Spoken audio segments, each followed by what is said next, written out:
ప్రముఖ హైకోర్టు న్యాయవాది సౌమ్య గారు మనతో ఉన్నారు. వారిని అడుగుదాం అసలు ప్రస్తుతం ఏం జరుగుతుంది ఏంటనేది. జగన్ సంక్షేమ పాలన ఇచ్చా అంటున్నాడు. నిజంగా ఇది అట్టడుగు వర్గాలకు చేరింది అనుకుంటున్నారా మీరు? ఖచ్చితంగా జగన్మోహన్ రెడ్డి గారు 100కి 100% తన శక్తికి మించి అన్ని విధాల బడుగు బలహీన వర్గాలకు 100% సంక్షేమాన్ని ఇచ్చిన ఏకైక ప్రభుత్వం రాష్ట్రంలో ఉంది అంటే జగన్మోహన్ రెడ్డి గారి ప్రభుత్వమే. ఖచ్చితంగా ప్రతి గ్రామానికి ప్రతి మారుమూల పల్లెటూరుకు కూడా సంక్షేమ పథకాలు వితౌట్ ఎనీ రిఫరెన్స్ తీసుకెళ్లిన ఘనత ఏదైనా ఉందంటే అది జగన్మోహన్ రెడ్డి గారి ప్రభుత్వానికే. ఒకవైపు జగన్మోహన్ రెడ్డి ఉన్నాడు, మరొకవైపు ప్రతిపక్షాలన్నీ ఏకమవుతున్నాయి. దీన్ని ఎలా చూస్తారు? జగన్మోహన్ రెడ్డి గారికి ప్రతిపక్షాలన్నీ ఏకమవటం అనేది ఇది కొత్తగా జరిగిన విషయం కాదు. 2014లో ఇదే కూటమి అన్ని పార్టీలు ఏకమయ్యి మరి ఆ రోజు ప్రజలకు ఇచ్చిన హామీలు ఎంతవరకు నెరవేర్చారు, అయినా సరే నెరవేర్చకుండా నిస్సిగ్గుగా మరి ఈరోజు అగైన్ అదే కూటమి ప్రజల ముందుకు వస్తుంది. రాష్ట్ర ప్రజలు ఇది గమనించాలి. 2014 నుంచి 19 వరకు ఆ కూటమి ఇచ్చిన హామీలు ఎంతవరకు నెరవేర్చింది. అందుకే కదా మనం 2019లో వాళ్ళని తరిమికొట్టాం ఈ రాష్ట్రాన్ని నుంచి. మళ్ళీ అగైన్ కొత్తగా అంటే మళ్ళీ ఇంకొక అవతారం ఎత్తి మళ్ళీ జగన్మోహన్ రెడ్డి గారికి ప్రభుత్వాన్ని ఇరకాటంలో పెడతాకి వాళ్ళ స్వార్థ అధికార కాంక్షతో మళ్ళీ కూటమిగా ఫామ్ అవుతున్నారు. నిజంగా జగన్మోహన్ రెడ్డి గారికి దేవుని ఆశీస్సులు ఎప్పుడూ మెండుగా ఉంటాయి, అలాగే ఈ రాష్ట్ర ప్రజల ఆశీస్సులు కూడా మెండుగా ఉంటాయి. కరెక్టే సౌమ్య గారు. మామూలుగా చూసుకుంటే ఇప్పుడు వైఎస్ పేరు చెప్తే కొన్ని గుర్తొస్తాయి, జగన్మోహన్ రెడ్డి పేరు చెప్తే కొన్ని గుర్తొస్తాయి. 40 years ఇండస్ట్రీ అనుకుంటున్నటువంటి చంద్రబాబు పేరు చెప్తే ఏం గుర్తుకొస్తాయి మీకు? ఆంధ్ర రాష్ట్ర ప్రజలకి 40 years ఇండస్ట్రీ అని చెప్పుకునే చంద్రబాబు నాయుడు గారి గురించి ఏం గుర్తొస్తుంది అంటే దానికి ఒక చరిత్ర కూడా ఉంది. రాష్ట్ర ప్రజలకి మరి టీడీపీ పార్టీ దాని వ్యవస్థాపక అధ్యక్షుల్ని ఏం చేశారనేది చంద్రబాబు నాయుడు గారు ఈ రాష్ట్ర ప్రజలకి ఖచ్చితంగా ఒక ఐడియా కూడా ఉంది.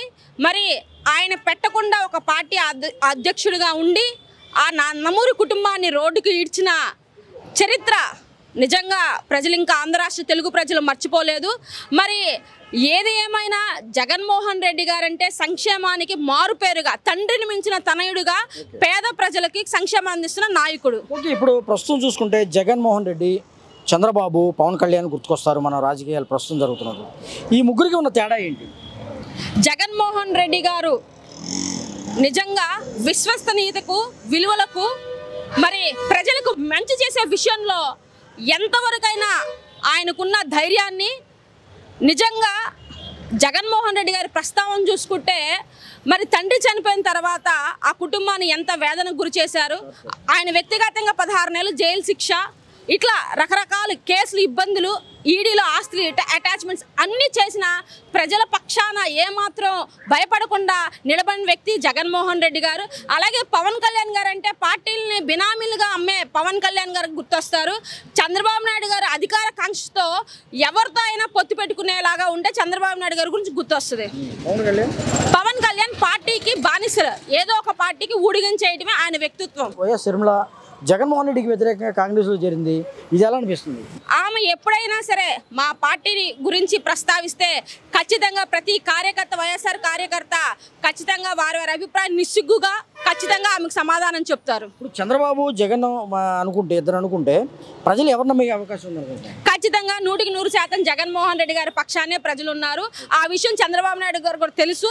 అందుకే ఈ పొత్తుల్లో భాగంగా మరి అన్ని పార్టీలు కలుపుకుంటాడు. ఎన్ని పార్టీలు వచ్చినా జగన్మోహన్ రెడ్డి గారి గెలుపు 24లో ఖచ్చితంగా ఉంటుంది. జగన్మోహన్ రెడ్డి ఇచ్చినటువంటి మేనిఫెస్టో ఎలా ఉంది, చంద్రబాబు ఇచ్చినటువంటి మేనిఫెస్టో ఎలా ఉంది? మరి జగన్మోహన్ రెడ్డి గారు ఏదైతే అధికారం చేపట్టిన దగ్గర నుంచి మేనిఫెస్టోకి ఒక పవిత్ర స్థానాన్ని మరి ఆయన కలుగు చేసిన విధానాన్ని రాష్ట్ర ప్రజలు ఖచ్చితంగా గుర్తుపెట్టుకున్నారు. మరి చంద్రబాబు నాయుడు గారు గతంలో ఇచ్చిన 600 పేజీల హామీల్లో ఎన్ని నెరవేరినాయో రాష్ట్ర ప్రజలకి మరి ఖచ్చితంగా మీరు గుర్తుపెట్టుకోవాలి. ఇప్పుడు వచ్చిన లేటెస్ట్ మేనిఫెస్టో కూడా అమ్మఒడి ముగ్గురు పిల్లలకి ఇస్తారంట. అంటే ఒక వ్యక్తికి ఇస్తేనేమో శ్రీలంక అన్నారు, ఇప్పుడు ఈయన 3 వ్యక్తులకి ఇచ్చి 3 పిల్లలకు అనమంటున్నారు, 3 పిల్లలకి ఇస్తానంటున్నారు. మరి ఈ రాష్ట్రాన్ని ఏం చేయాలి అని చెప్పి మరి 40 years ఇండస్ట్రీ కోరుకుంటున్నారో మాకు అర్థం కావట్లేదు. రాష్ట్ర ప్రజలు కూడా మోసకరమైన హామీలు ఇస్తున్న చంద్రబాబు నాయుడు గారిని గుర్తుపెట్టుకోండి. ఈ రాష్ట్రాన్ని నుంచి మరి టీడీపీని భూస్థాపితం చేసి జగన్మోహన్ రెడ్డి గారిని అఖండ మెజారిటీతో గెలిపించాలని ఈ మేరకు కోరుకుంటున్నాం.